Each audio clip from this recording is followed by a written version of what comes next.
Hi, guys. Welcome back to Make It with Alice. And I have a really cool, interesting topic from this week that a lot of my students have been asking me is small talk and conversation starters.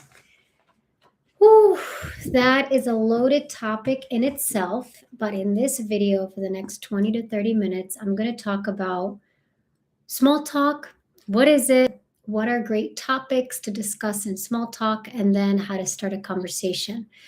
So, you probably know that it's extremely scary to start a conversation with someone, especially if you're in a new office environment, new country. I'm in Spain. I have to think, do I start it in English or Spanish? And it's harder to start a conversation if, for example, the person's looking in their phone, right? Or if they're just like this, and then you're trying to start a conversation. So, back in the day, prior to having phones, how I did it in Spain was I would ask for a lighter when somebody lit up a cigarette. Now, if you don't smoke, the trick that you can use is, hey, what time is it? My iPhone died. Okay. So, you can ask. The best way to do this if you want to start a conversation randomly is, what time is it? My iPhone died. So that is a great conversation starter. It's super easy. Everybody's going to be like, yeah, let me check it out. Now, topics. This is a big one too. I actually wrote an article about it. Small talk topics and how to do it. And I'm going to go ahead and share it in my, when we're done recording, I'll put it in the description, in the comments.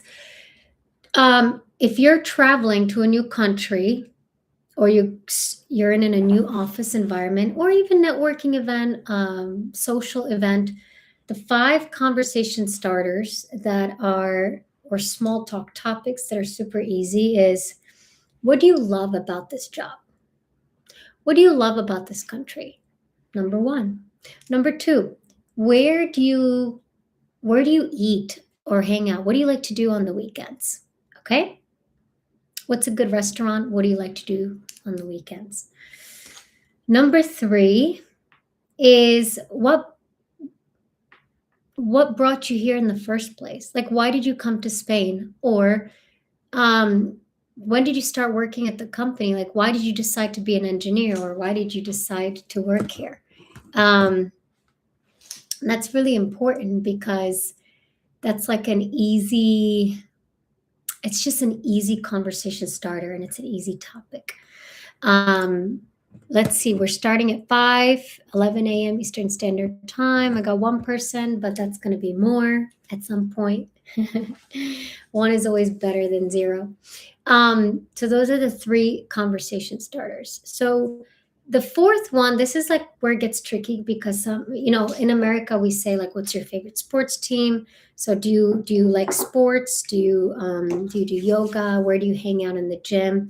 So that's basically the 4th conversation starter. But then if you want to go deeper, like, for example, if you want to talk about family, and this is where it gets tricky because some people don't want to talk about their families.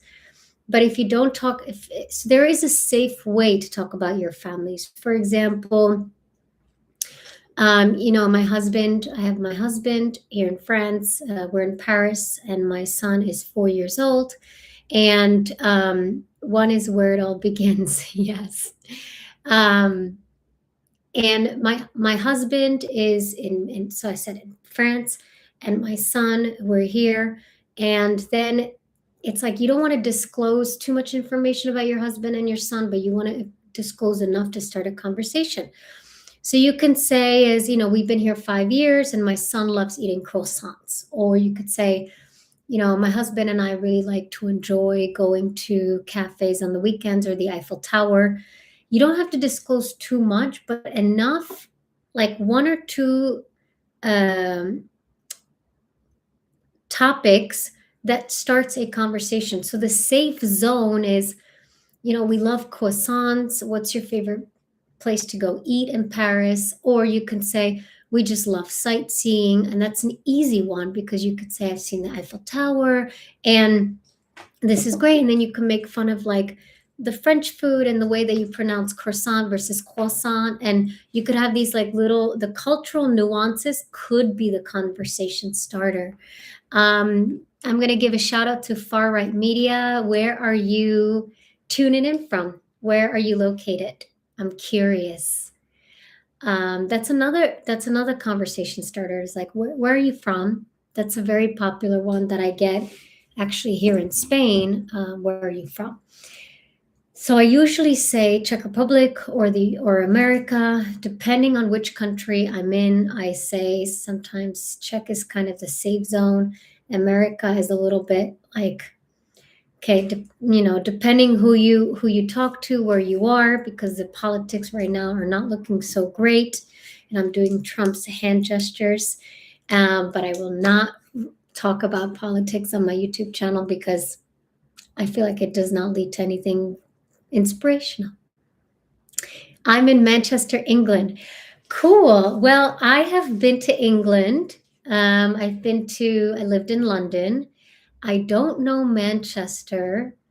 I think I might have passed through Manchester on a train ride. But England is great.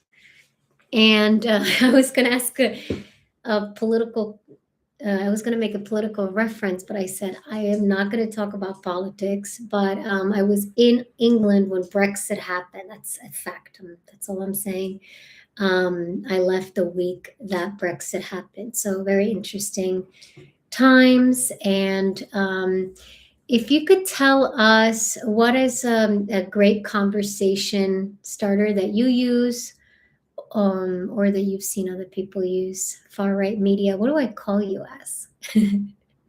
If you would like to comment about small talk and conversation starters, a good one that you like, you can give us a reference point.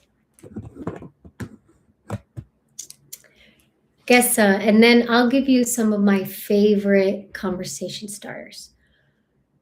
So there was a time that, hey, Tony. That's cool. Tony, like Anthony. Yeah, so let me know, Tony, about a conversation starter that kind of gets you going that you like to use for the audience. And while you get that on, then I will go ahead and I'm useless at starting conversations. It's not easy, but do these five questions. They should help. Okay, so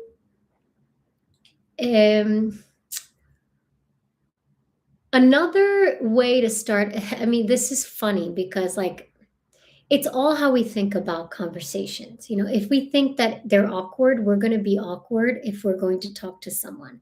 If we think that the person is just like our friend or neighbor, then it'll be a little bit easier. But I would even tell a joke and say, "Hi, I'm really awkward or useless at starting conversations, but hi, I'm Tony." So you could use a joke like that, like, "I'm useless at starting conversations, but I'll just give you my name. I'm Tony." Because if you told that to me, I would laugh, and I would say that you're brave, number one. And number two, I would laugh. And the best thing is that if you tell a joke like that, or something that is we all know is true, or it's humbling to hear that, then we're gonna laugh because we're not making fun of you, but we're just like grateful that you started the conversation and not me. And when you make a woman or anybody laugh, that's always a win.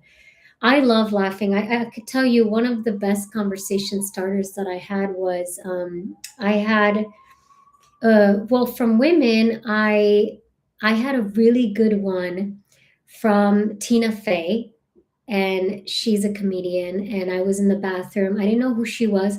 She came up to me and she's like, "I love your red dress." So like women compliment one another and we feel like it's safe. And then we go, "Thank you," or "I love your shoes," or "Where are your sandals from?" And that's like a great conversation starter, is to have a compliment. One time from a guy, I received a really funny, so ridiculously hilarious comment that I couldn't stop laughing, and then I gave him a chance. I was like, "Okay, we're gonna go out for coffee." And he like I was at the front desk of a hotel in New York. I was a manager. And he went like this, "Your eyes are ovulating." And I was like, and I started laughing. And I'm like, my guests were looking at me, and I said, "This is the most ridiculous thing I've heard." I said, "This is probably the best pickup line I've heard. I don't know what to do with it." So it kind of threw me off. And we just, I mean, to this day, like we're friends and like we remember that day from, I think, 15 years ago. So think of conversation starters as an opportunity to form new friendships, whether they're platonic or romantic or business, professional. You don't know what a conversation where it can lead. It could lead to amazing friendships, amazing stories. I remember one time in New York, I was waiting online to go into this restaurant, and one of my friends, she well, actually, she was a girl I didn't know. She had a beautiful dress. She was standing by herself, and I said, "What are you doing here standing by yourself?" "I'm Alice. This is my brother Redeem." And she said, "Yeah, my friend flaked on me." And then we started talking, and this was about 5 years ago. To this day, we talk every week. We're both entrepreneurs, so you can really have wonderful friendships. Have you, Tony, ever made a friend through starting a conversation or small talk? Has that been the same experience for you? I'm curious, guys. Share. We got two people on. I'm just hoping more people go on. This is going to be about every Tuesday, 5 p.m., 11 a.m. Eastern Standard. I was doing live streams for a while and then I stopped, and now I'm back at it. So let me know if you got something, if you had a friendship that formed from small talk. And I'll give it a go, another 10 more minutes on today's live stream, and we'll take it from there. So, conversation starters, I'm sure I have. That's usually how we meet people and friends. But did those meeting people turn into friendships? That's the question. Yeah, because sometimes the most meaningful conversation starters really turn into friendships. In Spain, it's really easy to start a conversation. Like people just say, like, "Do you speak English or do you speak Spanish?" So that's a good one. Like, "Do you speak English? Where are you from?" What else? So the goal, I always try to form strong relationships from conversation starters, because if you don't go deeper, then you're just rotating people and you're just all endlessly starting conversations without any sort of emotional intimacy or depth. Um, some have, I imagine. That's great. That's awesome.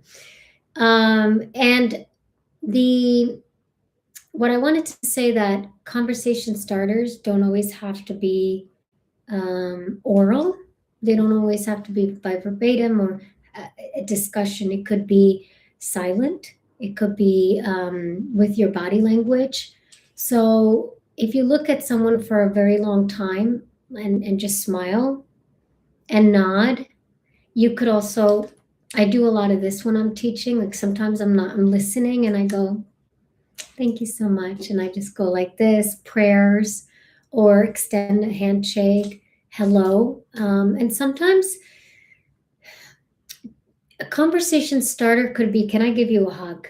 You look like you need a hug." You've seen those people when you're networking or on the street or in different events. They're just kind of like not really, just sad, not really happy.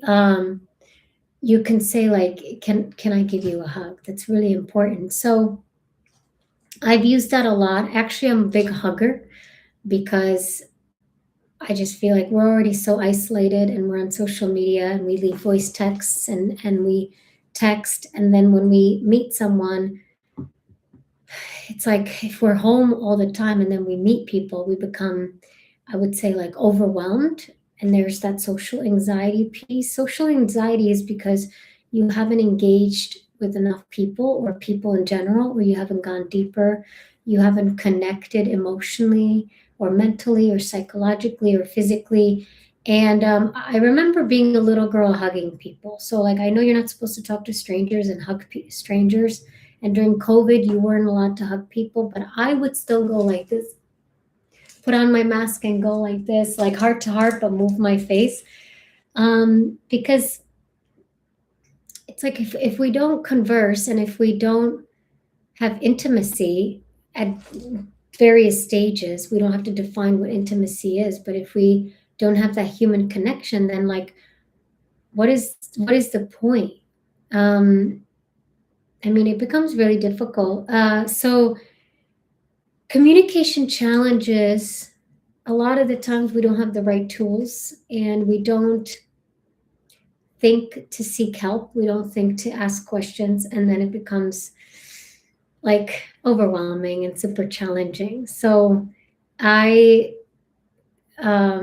as much as I'm an extrovert and as much as I'm usually starting the conversation, it's really nice when someone starts the conversation with me. I think that sometimes a lot, especially women, they feel weird. Like if somebody comes up to them, men or women, and starts a conversation, that it's awkward.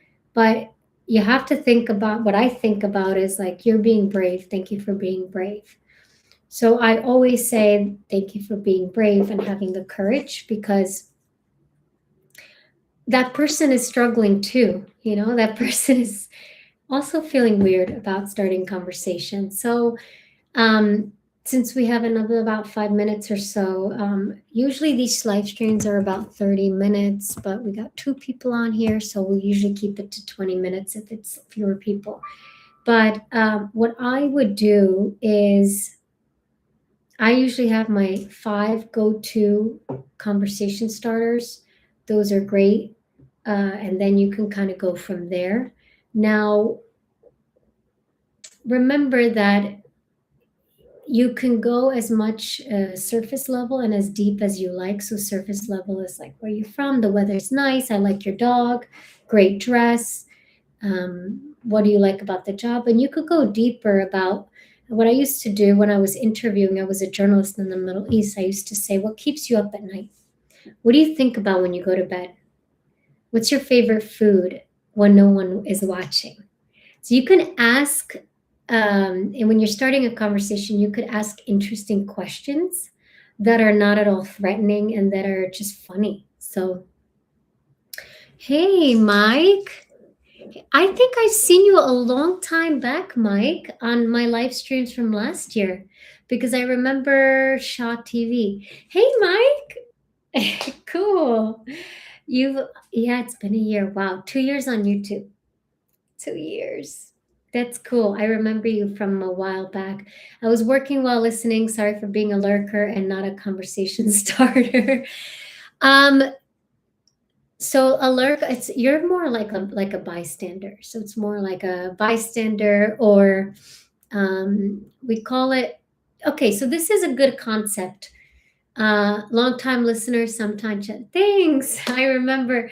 I know who you are. I remember the early people, the early folks. YouTube, 2 years now. Wow, I'm just grateful. It's this long journey. I'm grateful. So I want to talk about like the I'm an ENFP. Conversations are my strengths, except not when you're working. I'm an ENFJ. ENFJ. We're close. So I want to talk about the lurker or bystander. So in a game, in a football game or any sports game, you have the cheerleaders that are like, "Yay, start a conversation, woo woo," or you have the bystanders that are cheering, that are spectators, and they're cheering on. They're cheering the cheerleaders and they're cheering for the players. So all of this is a dynamic. Like, you need the bystander, you need the spectator, you need the cheerleader, you need the players, the doers, the watchers, the supporters. You need all of that. That's an ecosystem. So if I start a conversation and you're the bystander, the listener, like, for me to talk, well, you're listening. So you're allowing me to talk as you're listening. And then hopefully I will listen and you will talk and I can be the bystander, which Yeah, that's a blessing. I'm just grateful. I'm just surprised you're here. I'm smiling. And ENFJs love people so good. Yeah, we really do. We love people. Uh, yeah, I had a tough day today because one of my friends, I had a little fallout. It was a miscommunication, and but it's an opportunity to practice my communication skills, which is what this channel is about. Is we do the best thing that we can every day, and then hopefully improve our communication, conversation skills, our English, our expression in English. So yeah, any questions, Mike? I want to give you the floor before we head out. And Tony, thank you for joining. Thanks, guys. You're my two people today. I'll take one last question before we head out. I'm excited when there's going to be. I'm always excited, even if there's one person. I always say, if you have one fan, one watcher, one friend, one family member, that's great. That's there, even if they're in the background. That's like all you need. So one is better than none. Cool. People are everywhere. Sometimes they're the problem. Sometimes they're the answer. That's a very logical and practical response. Kudos to you. Awesome. Awesome. All righty. And Mike, if you could share what's your favorite conversation starter, and what has been the one that you've heard in your life that was for you was like, whoa, that was cool. If you want to share, Tony, if you want to share, and amazing power of observation. Yes, observation. That's cool. That's cool. Well, thanks, Tony, Mike. I appreciate you. Thank you. We're going to be doing these lives every Tuesday at um, 5 p.m. Central Eastern Time, 11 a.m. Eastern Standard Time. I think I'm going to share an article that I wrote about conversation starters. And I just wanted to let you guys know that I usually just wing it. Yeah, that's what you got to do. Just wing it. See what happens. Be spontaneous. Make fun of yourself. I was saying that. I have a community that I launched on school. If you want to check it out, it's free to join. We talk about everything related to communication. This is for international professionals whose English is a second language. We are 11 members now, so we're starting out small. I just launched it this week. So I will also share that, and I would love to have you guys there. So see you next week. Yay! Every Tuesday. We'll see how it goes. Thanks, guys. Have a blessed evening, day, morning, if you're in the States, and see you next week.